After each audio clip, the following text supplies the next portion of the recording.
భావ కవితల బరువులో ఆ కృష్ణ శాస్త్రిల కవినైతే హాయి రెమ్మల కోయిలమ్మకు విరుల ఋతువు వికసించదా తుమ్మెదడగని మధువులే చెలిసాకి వలపులే చిలికిస్తే మాయ జగతికి ఏ కయామో మధుర కవిత వినిపించడా ఓ కావ్యమా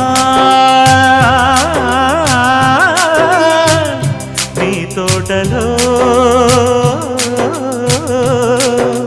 నవరస పోషణి గాలిగా నవ్విన పూలే మాలగా పూజకే సాధ్యమా తెలుగుమా అందమా